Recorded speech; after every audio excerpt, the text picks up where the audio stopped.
سعودی عرب میں عالمی وبا کرونا وائرس کے سبب اپنائے جانے والے ضابطہ اخلاق SOPs کی پابندیاں ختم کر دی گئی ہیں۔ پابندیوں کے خاتمے کے بعد مسجد الحرام اور مسجد نبوی میں سماجی فاصلے کے بغیر پوری گنجائش کے ساتھ نماز کی ادائیگی ہوئی۔ اس کے علاوہ حرم شریف میں عشاء میں صحن، دالان اور چھتوں پر نمازیوں کی بڑی تعداد نے عبادت کی۔ بریکنگ نیوز قصور 3 نامعلوم ڈاکوؤں نے بس کو یرغمال بنا کر لوٹ لیا۔ قصور سے چودھری سلیم کی رپورٹ۔ قصور وقوعہ تھانہ مصطفیٰ آباد کے قریب پکی حویلی کے قریب پیش آیا۔ قصور ڈاکوؤں نے گن پوائنٹ پر بس کو یرغمال بنایا اور مسافروں کو قریبی کھیتوں میں لے جا کر لوٹ لیا۔ قصور مقامی پولیس بے بس شہر اور گردونواں میں جرائم میں غیر معمولی اضافہ۔ قصور ڈاکوؤں لوٹ مار کرنے کے بعد بآسانی پیدل ہی فرار ہو گئے۔ قصور بس کو یرغمال بنا کر لوٹنے کا معاملے ASP صدر سرکل رحمت اللہ موقع پر پہنچ گئے۔ قصور پولیس نے تحقیقات کے لیے شواہد اکٹھے کرنے شروع کر دیے۔ قصور موجودہ حکومت نے انتقامی اقدامات کرکے سوہنا شہر قصور کو گندگی کے ڈھیر میں تبدیل کر دیا۔ عرصے سے اندرون شہر میں کوئی ترقیاتی منصوبہ نہیں بنایا گیا۔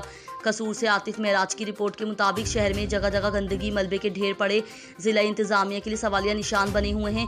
نکاسی آب کے لیے بنائے گئے نالے کو جگہ جگہ سے توڑ کر ملبے کے ڈھیر پڑے حکومتی کارکردگی کا منہ بولتا ثبوت ہیں۔ شہر قصور کو مکمل طور پر ترقیاتی کاموں کے حوالے سے نظر انداز کیا جا رہا ہے۔ پاکستان پیپلز پارٹی کے چیئرمین بلاول بھٹو زرداری نے آصفہ کو زخمی کرنے والے ڈرون آپریٹر کو معاف کر دیا۔ 2 روز قبل پیپلز پارٹی کی عوامی مارچ کے دوران ڈرون کیمرے لگنے سے آصفہ بھٹو زرداری زخمی ہو گئی تھی، جس کے بعد انہیں فوری طور پر اسپتال منتقل کیا گیا تھا، جہاں انہیں طبی امداد فراہم کی گئی اور ان کے زخم پر 5 ٹانکے آئے۔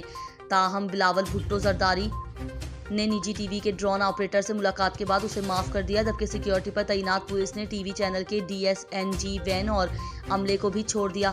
اس کے علاوہ اپوزیشن لیڈر شہباز شریف اور نون لیگ کی رہنما مریم نواز نے نیک خواہشات کا اظہار کیا۔ شہباز شریف اور مریم نواز نے آصفہ بھٹو زرداری کی جلد صحت یابی کے لیے دعا کی اور مریم نواز نے آصفہ بھٹو کو مخاطب کرتے ہوئے کہا کہ امید ہے تم اور مارچ کے تمام شرکاء محفوظ ہوں گے۔ چونیا میں اہل تشیع کی جانب سے ثانیہ پشاور کے خلاف احتجاجی جلوس نکالا گیا۔ ملک مصطفیٰ کمال کی رپورٹ کے مطابق مظاہرین کا کہنا تھا کہ مسجد پر دہشت گردانہ حملہ ملک میں سیکیورٹی اداروں کی ناکامی ہے۔ دہشت گردی کے واقعے میں ملوث ملزمان کو جلد گرفتار کر کے کیفر کردار تک پہنچایا جائے۔ احتجاجی ریلی پرانی کچہری سے ہوتے ہوئے کارڈیک سینٹر روڈ پر اختتام پذیر ہوئی۔